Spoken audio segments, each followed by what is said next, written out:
Bonjour, mon nom est Pasquier et dans la vie quotidienne, je suis professeur. Puisqu'il s'agit de la première vidéo sur un cours en miracle que je mets en ligne, je vais commencer par clarifier immédiatement l'intention de ces vidéos explicatives.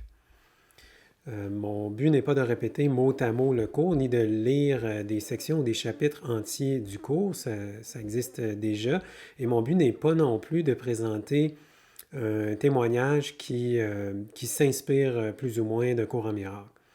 Il en existe déjà un assez grand nombre. Mon intention est plutôt d'offrir un commentaire du cours et je vais en premier lieu parler du langage d'un cours en miracle, c'est-à-dire du langage qui est utilisé dans cet ouvrage.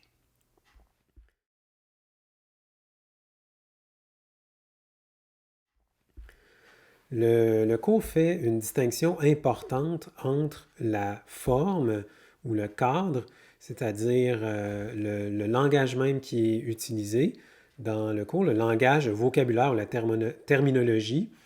C'est ce qu'on peut appeler la forme ou le cadre dans lequel est exprimé un message, c'est-à-dire le contenu. Donc on trouve cette distinction-là au cœur du cours, la distinction entre forme et contenu. Et le contenu peut être assimilé au message ou au sens, alors que la forme ou le cadre est justement ce dont il est question ici, c'est-à-dire le langage.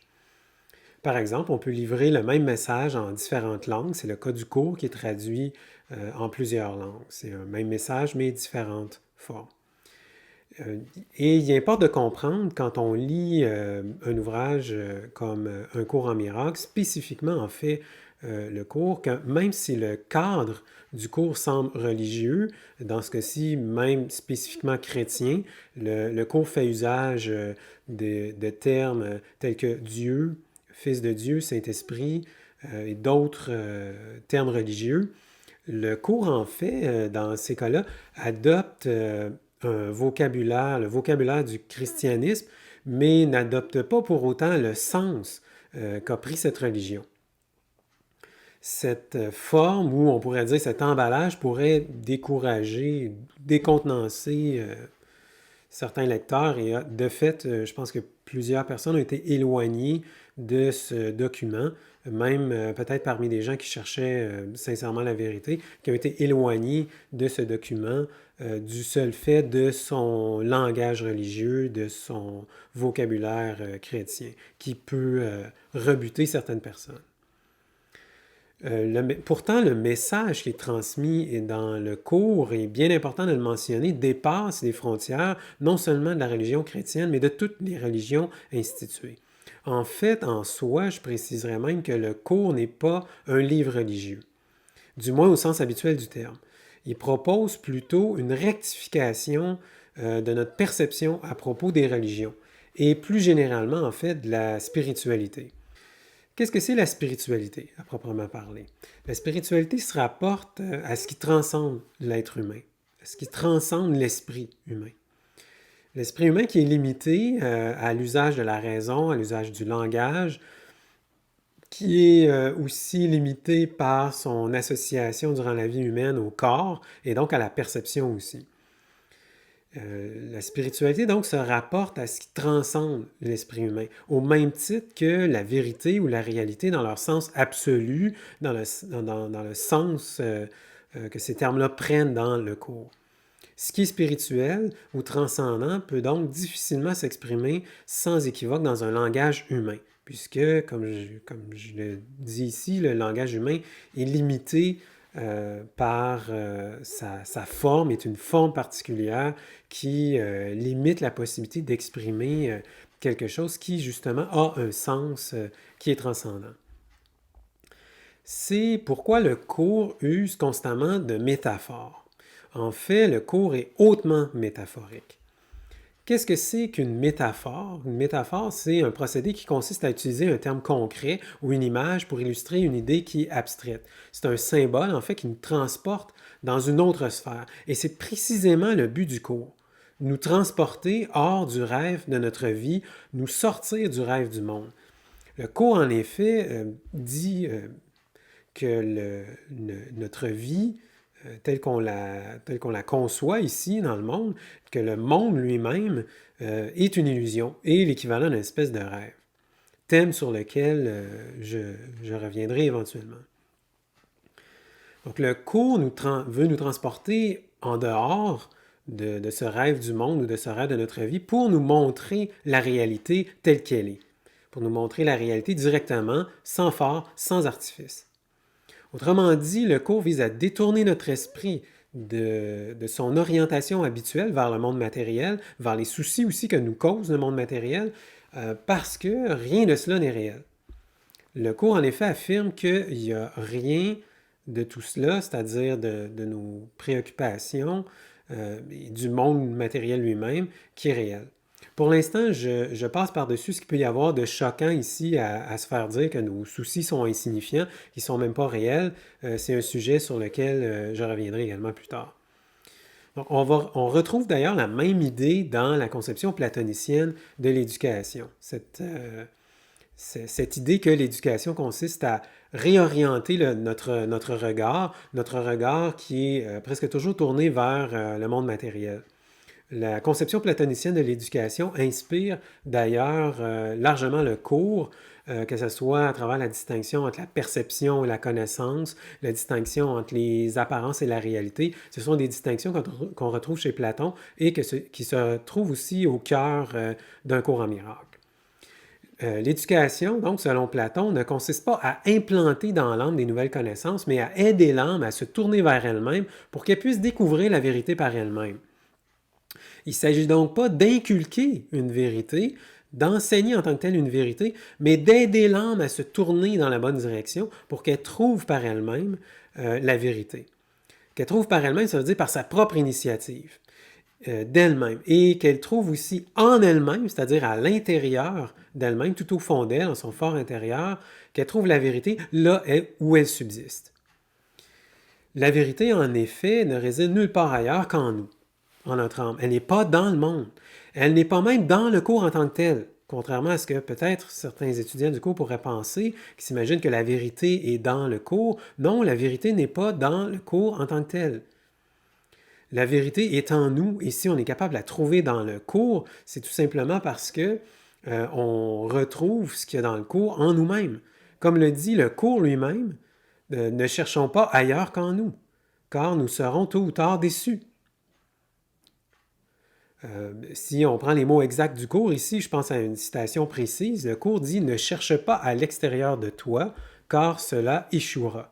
Tu ne peux pas trouver le ciel là où il n'est pas, et il ne peut y avoir de paix excepté là. »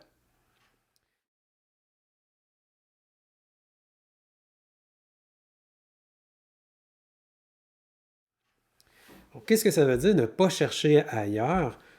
Ça veut dire ne pas la chercher dans le cours, ne pas prendre le cours pour la vérité. Si le cours nous conduit à la vérité, il n'est pas lui-même la vérité. Et c'est une autre raison aussi pour laquelle il faut s'abstenir de sacraliser le livre, éviter d'en faire un objet de culte, parce qu'un cours en miracle n'a pas été conçu pour être à l'origine d'un regroupement de fanatiques ou même simplement d'adeptes et servir de religion du tout. Il s'adresse plutôt à chacun de nous individuellement pour nous rappeler que nous ne sommes pas des individus isolés, différents des autres, qu'ils soient des étudiants du cours d'ailleurs ou non. Le cours nous prend là où nous sommes, dans l'illusion, et nous aide à sortir de ce monde illusoire que nous avons fait. C'est un autre des enseignements du cours qui peut être difficile à assimiler ou qui peut nous paraître un peu étrange. L'idée que c'est nous-mêmes, que c'est l'ego en fait, qui a fait le monde et que si on croit être ici, c'est parce qu'on a qu'on a cru finalement à ce que l'ego nous a raconté à propos du monde, à ce monde qui a été créé par l'ego. Par conséquent, croire par exemple qu'on doit s'unir à d'autres étudiants du cours, qu'on est différent parce qu'on étudie le cours, ce serait rien d'autre que remplacer une illusion par une autre en renforçant dans notre esprit l'idée que nous sommes à part des personnes qui ne l'étudient pas ou ne le comprennent pas comme nous. Parce que nous sommes facilement subjugués par le monde des apparences, aveuglés ou hypnotisés par le spectacle que le monde nous montre. On peut penser ici à l'allégorie de la caverne qui se trouve là aussi chez Platon. Et d'ailleurs, je pense qu'il y a 4 ou 5 références à l'allégorie de la caverne dans le cours. Comme je disais, il y a plusieurs références à Platon. Étant donné qu'on est subjugué par ce spectacle que nous offre le monde, le cours est souvent lu et compris au premier degré. C'est comme si on ramenait le cours finalement à l'intérieur même du monde. Au lieu de comprendre le cours en tant que symbole, on lit le cours et on le comprend au premier degré, comme si c'était un objet du monde matériel. On le ramène au niveau du monde matériel. Alors que tout est symbole. Le langage et aussi les choses, le monde entier, le cours lui-même, tout est symbole. La seule chose qui n'est pas symbole, c'est la réalité elle-même, que le cours assimile au ciel, que le cours appelle Dieu ou le ciel. Mais alors que le monde matériel est le symbole de l'ego, et donc de la séparation et de la différenciation, la voix du cours, c'est-à-dire son contenu, son message, la voix du cours, qui nous transmet en fait le message, qui nous renvoie au contenu, la voix elle-même étant pas exactement, comme je viens de le dire, le message lui-même, mais ce qui nous communique ce message. Donc cette voix est un symbole aussi, c'est un symbole qui nous rappelle que nous ne sommes pas séparés ou différents des autres spirituellement. Il est important de le mentionner spirituellement. Ça ne veut pas dire qu'il n'y a pas de différence au niveau psychologique, au niveau matériel, au niveau du monde matériel. Donc la voix du cours, c'est un symbole, un symbole qui nous aide à nous souvenir de ce que nous sommes vraiment, qui nous aide à ne pas nous laisser leurrer par le monde, mais à voir l'unité et la beauté du ciel, de ce que le cours appelle le ciel, la réalité ultime ou la réalité en son sens absolu, ce ciel ou cette réalité que le monde semble cacher. Dans le cours, Dieu ou le ciel représente en fait la paix et l'amour qui ne sont pas de ce monde et que nous pouvons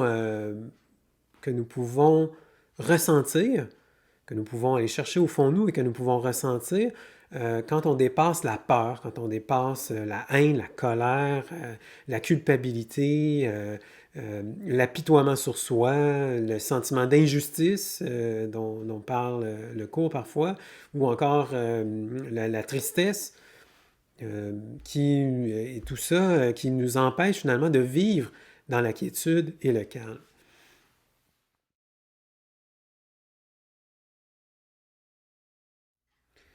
Bien des affirmations du cours ont de quoi faire réagir les lecteurs, à commencer par l'idée fréquemment répétée que chacun de nous est le Fils de Dieu au même titre que Jésus. Des affirmations de ce type, lorsqu'elles ne sont pas situées dans leur contexte et expliquées correctement, paraissent outrancières, excessives, voire tout bonnement irrationnelles ou délirantes.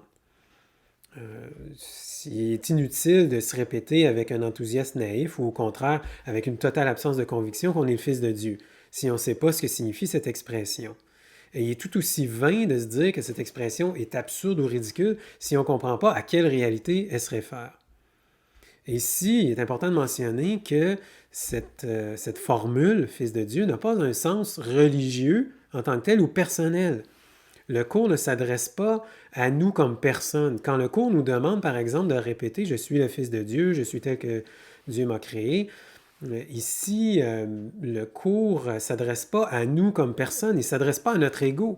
Il s'adresse justement à cette partie de nous qui est réelle, à cette partie de nous qui est purement spirituelle. C'est cette partie-là qui peut dire « Je suis le Fils de Dieu » et non pas la personne humaine et non pas l'individu en tant que tel. Que penser par ailleurs de l'idée que c'est Jésus qui parle dans le cours? C'est un autre fait qui devient évident au fil de la lecture que c'est Jésus lui-même qui parle dans le cours. En un sens, c'est bel et bien lui, puisque la voix qui s'adresse au lecteur s'identifie au personnage historique qui est connu sous ce nom. Donc ici, on parle encore ici de la forme. La voix du cours s'identifie à la forme qui est Jésus, c'est-à-dire au personnage historique que Jésus a été et qui est connu dans notre monde sous ce nom. Mais en un autre sens, ce n'est pas davantage Jésus qui parle quand il dit la vérité que l'esprit en tant que tel, que l'esprit de n'importe quelle personne, de telle ou telle personne qui énoncerait cette même vérité. Et c'est une raison pour laquelle il est important de ne pas faire de Jésus quelqu'un de particulièrement important, quelqu'un de spécial, et de développer avec le cours ou avec Jésus ce que le cours appelle une relation particulière, c'est-à-dire une relation qui est exclusive, qui est comme personnalisée. Jésus ou le Saint-Esprit ne sont pas des entités séparées de nous. Sur le plan du contenu. Sur le plan de la forme, oui, mais pas sur le plan du contenu. La vérité, autrement dit, n'est pas subjective, n'est pas quelque chose de personnel. La vérité n'est pas détenue par un individu existant ou ayant existé en ce monde. Elle n'est pas, n'appartient pas au personnage qu'a été Jésus, autrement dit. La vérité est universelle. Elle est la même pour tous, elle n'appartient à personne. La vérité n'est pas davantage, donc, le propre de cette personne que fut Jésus que ma propriété ou la vôtre ou celle de n'importe qui d'autre. Elle n'est pas l'apanage de qui que ce soit. Donc, c'est un autre fait qui est important de comprendre. Dans le cours, Jésus ou le Saint-Esprit sont des symboles de la vérité. C'est à ce titre qu'ils nous rappellent que le ciel est en nous, que ce qu'on appelle vérité ou ciel ou réalité, que ça se trouve en nous, que ça ne se trouve pas à l'extérieur de nous. Et que c'est là aussi, en nous, que se trouve la paix et nulle part ailleurs.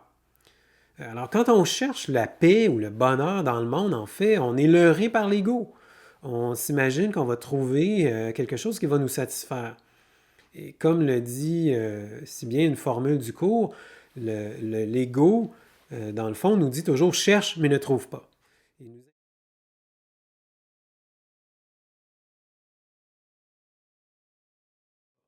Il nous invite à chercher dans le monde des réponses, à chercher le bonheur ou la paix dans le monde, mais on finit jamais par être pleinement satisfait.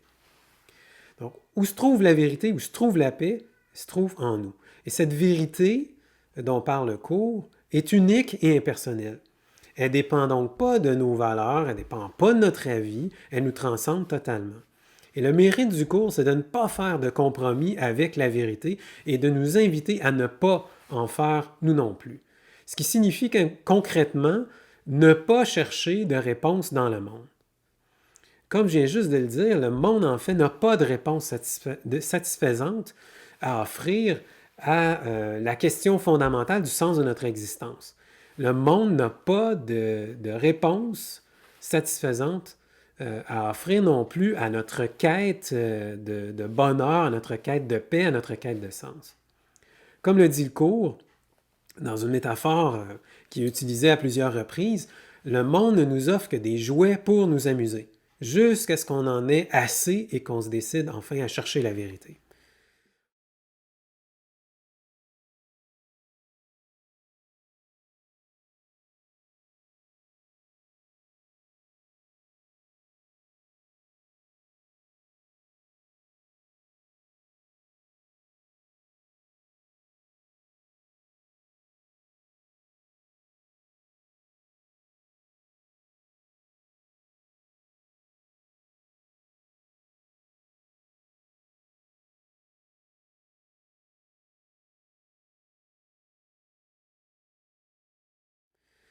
Or, la vérité, la véritable réponse, je le répète, est à l'intérieur de nous, mais encore faut-il être suffisamment courageux pour plonger au fond de nous et la trouver, la vérité.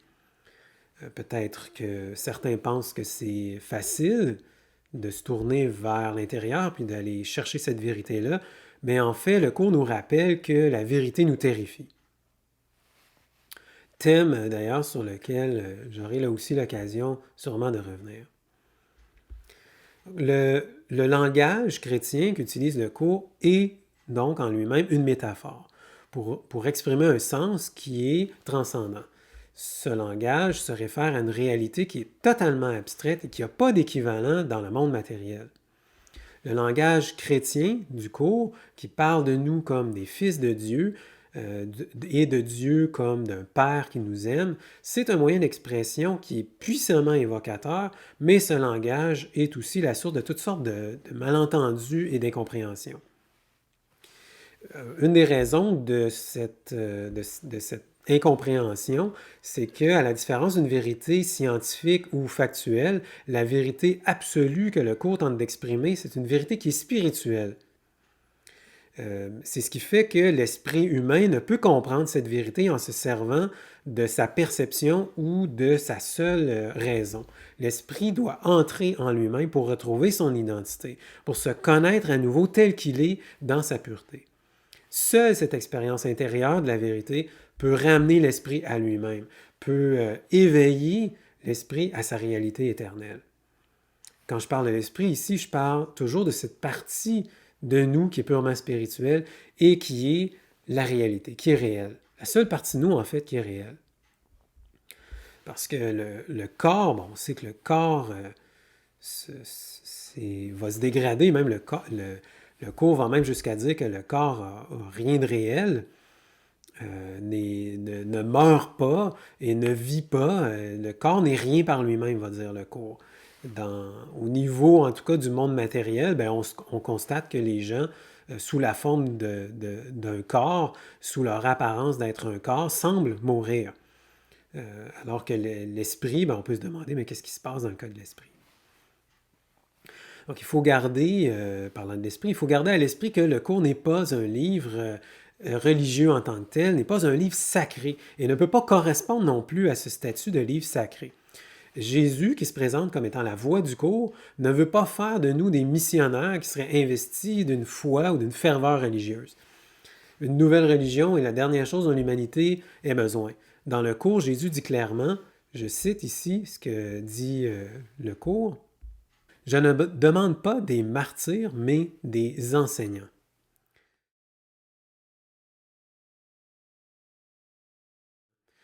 On pourrait encore faire un contresens ici sur le mot enseignant, sur ce que veut dire ici le cours quand il parle d'enseignant. Que veut dire enseignant? Par enseignant, il faut tout de suite préciser que le cours n'entend pas du tout par là une personne qui inculquerait aux autres une doctrine.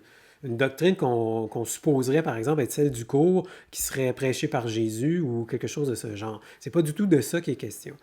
Qu'est-ce que c'est qu'un enseignant de Dieu, au sens où le cours l'entend? C'est simplement quelqu'un, en fait, qui témoigne, par sa propre paix d'esprit, de la paix qui est l'essence propre de l'esprit.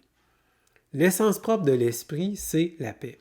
Le cours dit aussi, là je cite de mémoire, Dieu ne te connaît que dans la paix. Dieu ne connaît de nous que ce qui est réel.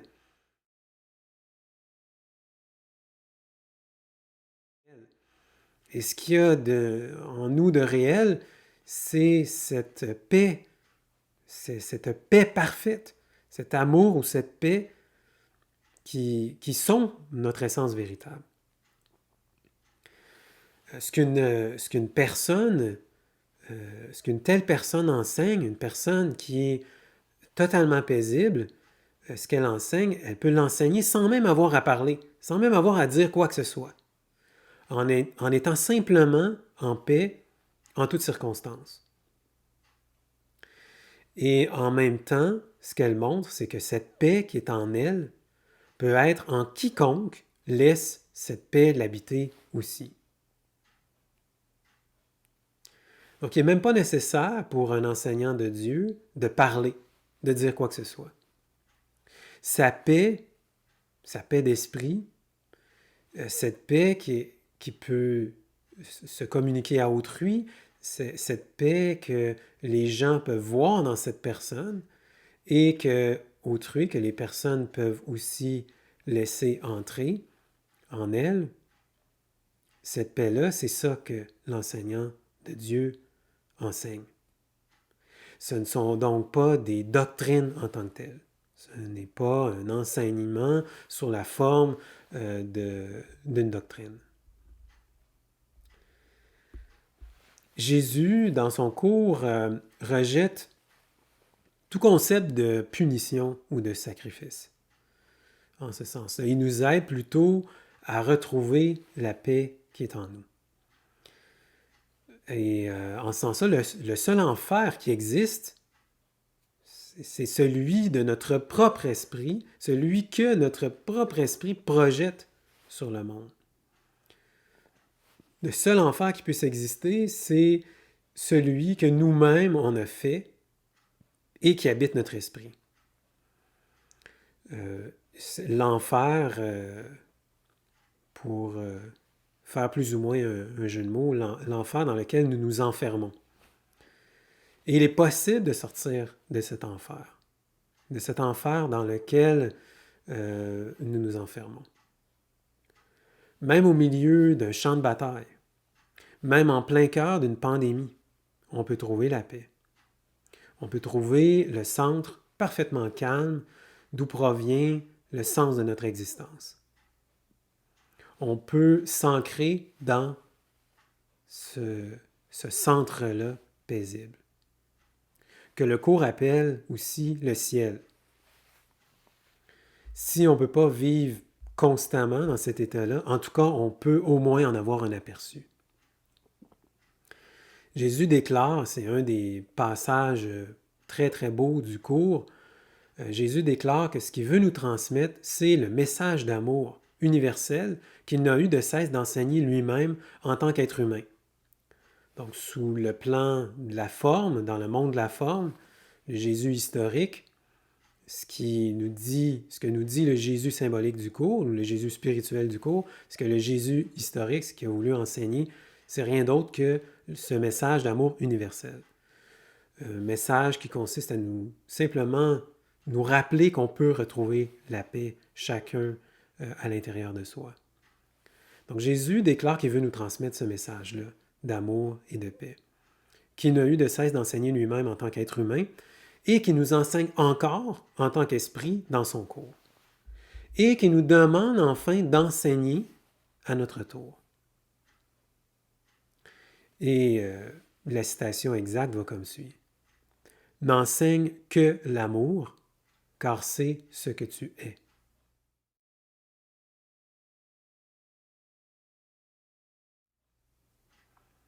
Ce passage, d'ailleurs, est mis en italique, comme pour insister sur l'importance de cet extrait. « N'enseigne que l'amour, car c'est ce que tu es. »